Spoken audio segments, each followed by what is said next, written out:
I'm engaged and about to get married. Right now, we're living in a cramped apartment, but we're planning to find a new place before we tie the knot. Between the new house, the wedding, and the honeymoon, we're gonna be super busy. Yeah, for the honeymoon. Let's go wherever you want, Eleanor. Really? That makes me so happy. I was so excited about our future together. Little did I know, things would take a turn for the worse just as we were starting our new life. My name is Eleanor. I'm 27 years old. I live in a small apartment with Norman, my soon-to-be husband. I've been living here since my student days. Since we moved in together, we've been talking about finding a proper place to live once we're married. Now that we're engaged and we're busy preparing for the wedding and house hunting at the same time. Today we went to a real estate agency to look at properties. And to our surprise, Norman's parents, Jed and Stella, were there waiting for us. Jed, Stella, why are you here? Jed and Stella happily responded to my question. Norman invited us. He wants us to take a look too, right, Dad? Yeah, I can't wait to see where you and Norman will be living, Eleanor. Okay. Why did he invite his parents? Maybe Norman was nervous about house hunting for the first time. Well, I don't want to start any family drama before the wedding. Despite my reservations, we went on with property viewing. After that, Jed and Stella invited us to a restaurant. Eleanor, the place we saw today wasn't great, was it? Too small. Stella frowned and I hesitantly replied, Really? It's a new building and the rent seems reasonable for a 2-bedroom place. No. Way too small. You need at least a 4-bedroom place. 4 bedrooms seems excessive. Stella sighed in disbelief. Listen, you might not get it now, but have you thought about when you have kids? Kids? Yes, even if it's fine now, you'll definitely need more rooms in the future. Is that so? To be honest, we weren't planning on having kids right away. Even if we did, we could just move to a bigger place then. Well, Stella has her own opinions, I guess. I decided not to dwell on it. A few days later, Jed and Stella joined us again for another property viewing. After looking at several places, we went to eat. Then Stella said something unbelievable. I can't wait to live with you all. What? Live together? Seeing my shocked face, Norman quickly said, No, Eleanor, she's talking about the future. But Stella, it didn't sound like that. Anyway, don't worry about it, Eleanor. Mom, don't say weird stuff. You're making Eleanor uncomfortable. As he scolded her, Stella gave a creepy smile and said, Sorry, okay? Whether it was sooner or later, I never promised to live with his family in the first place. To be honest, I don't want to live with them at all. It's not just about living together. The real issue is his brother and sister. Eldon, my brother-in-law, and Nora, my sister-in-law, are both unbelievably unemployed.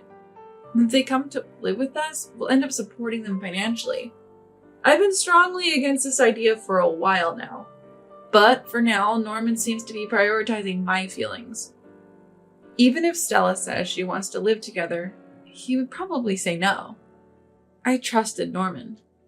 But strangely, every time we went house hunting, his parents came along. And they kept pushing for a 4-bedroom house. Eleanor, you know we've talked about this. Choose a 4-bedroom house for the future. But Stella, even if we have kids, 4 rooms seems excessive. What are you talking about? It's better to have more. You both work, so it'll be fine. But still, just listen to me. Take advice from someone who's been around longer. After much persuasion, we ended up signing a lease for a 4-bedroom house, almost as if Stella had her way. As expected, the rent is higher than initially planned. Even if we both work, it's going to be tight financially. But I don't want to ignore Stella's opinion and have issues later.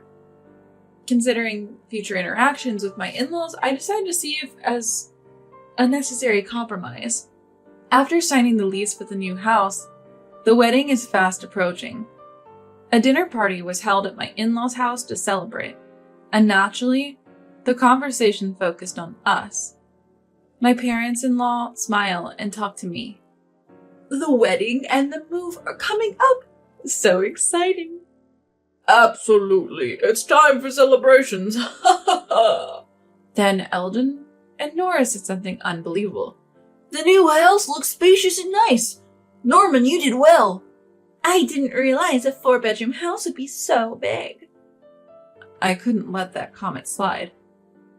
Wait, Eldon, Nora, you visited our new house? Of course. It's the house Norman chose.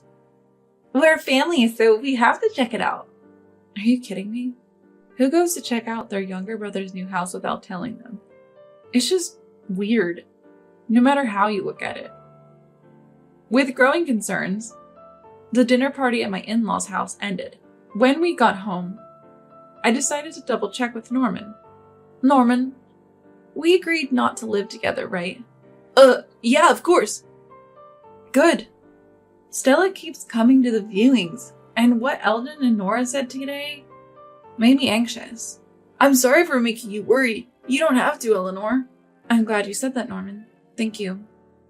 I felt completely reassured by his words, but 2 weeks later, my trust would be completely betrayed.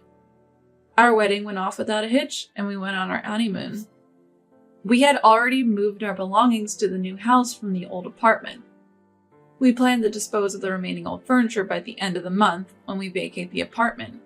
After returning from the honeymoon, we were supposed to go straight to our new home.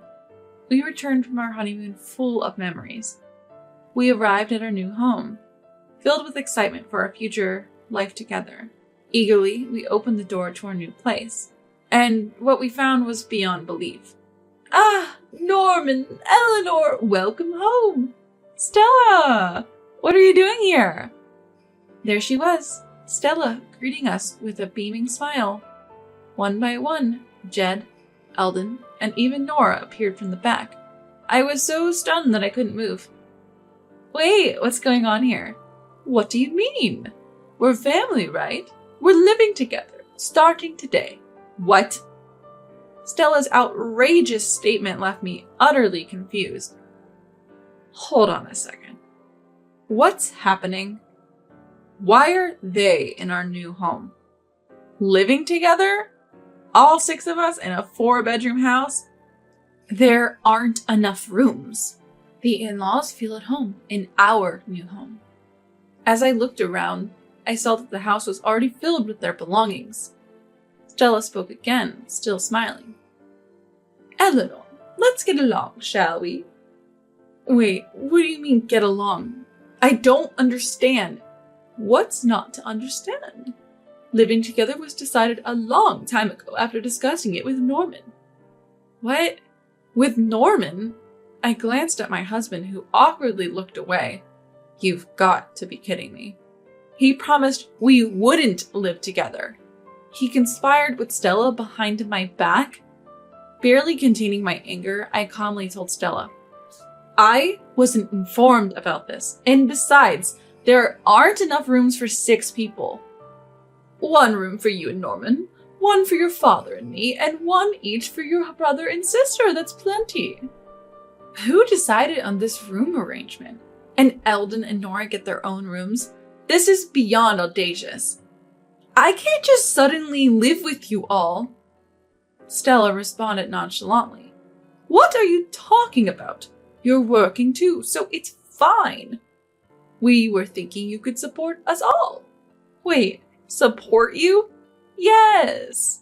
Now that we're living together, your father has quit his job, but if you and Norman work, we don't have to, right? We're counting on you. What? Unemployed, Eldon and Nora, housewife Stella, and now retired Jed? They expect us to support all of them. This has to be a joke. I glared at my husband again, who by now had brazenly settled into the sofa. I checked the other rooms, and they were filled with unfamiliar belongings. Our stuff was crammed into the smallest room in the house. I can't believe he'd do this behind my back. Neither my deceitful husband nor my intrusive in-laws will get away with this. At that moment, my suppressed anger exploded. I packed as much as I could into my carry-on and headed for the door. My husband noticed my actions and yelled from behind, Hey, wait! Eleanor, where are you going with all that luggage? Where am I going? Back to our old apartment. Why? Our married life starts today. Are you kidding me? Live in this house? Are you out of your mind? Confused, my husband tried to reason with me. Eleanor, this is your home too. We just got married. Let's just calm down. Calm down? After lying to me about not living together? All I wanted was a happy married life with you. Now I feel deceived. A relationship built on lies and lack of communication is not marriage. But... Hearing our argument, Stella intervened. No, Eleanor, calm down. Living together is a good thing. We can share household chores, and when you have kids, we can help take care of them. Share chores? Take care of kids? Are you serious? Of course, the more the merrier, right? Mary, more like noisy, lacking privacy, and costly. If we're supporting all of you, there's no way we can afford to have kids. Stella's face turned red at my blunt response. How dare you talk to your mother-in-law like that? We're offering to live with you. I didn't ask for this. And in this situation, not only can we not have kids, but we can't even live a normal married life, and you expect us to support all of you? That's beyond good for nothing. I didn't get married to support a bunch of freeloaders. What? How dare you complain? From my perspective, living with in-laws is far from a blessing. It's a nightmare. I can't live here. I want a divorce. A divorce? I reiterated my decision to my stunned husband. Yes, a divorce. Goodbye. Ignoring my frozen husband and Stella, I pulled my suitcase and left. I decided to go back to my parents' house knowing my husband might follow me to our old apartment. My parents were surprised by my sudden return, but once I explained the situation and my intention to divorce, they understood. That must have been tough. You can stay here as long as you need. Thank you, Mom and Dad. Despite being married for only 2 weeks, my parents respected my feelings. A few days later, my husband called me, his voice choked with tears. Hey, Eleanor, come back, please. Why now? We're getting a divorce. Ignoring my cold tone, my husband persisted. I'm in trouble.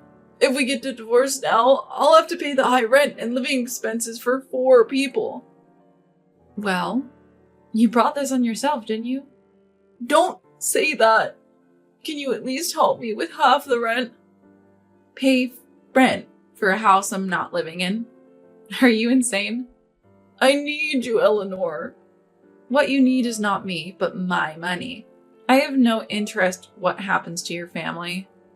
I have zero intention of supporting parasites. Good luck supporting your good-for-nothing family. I can't do it alone. His audacity to ask for help at this point was the last straw. I laid it out for him. I've sent you the signed divorce papers. File them soon. Goodbye. Wait, Eleanor. Listen, Eleanor! I ended the call without listening to the end. He later showed up at my parents' house. If you cause any more trouble, I'll consult a lawyer. My father's stern warning sent him scurrying away. A week later, the divorce was finalized. I finally blocked my ex-husband and his family's contacts. From what I've heard, he's still being bossed around by his jobless family. Between the high rent for a 4-bedroom place and the living expenses for the whole family, his salary just isn't cutting it. On his days off, he's working part-time jobs to the point of exhaustion. He brought this all on himself. There's no other way to put it. Though I ended up divorced, I have no regrets. I realized early on how toxic that family was and got out. Just thinking about what would have happened if I'd stayed gives me the chills. I'm so glad I got away from that arrogant family. From now on, I'll strive to be better at judging people.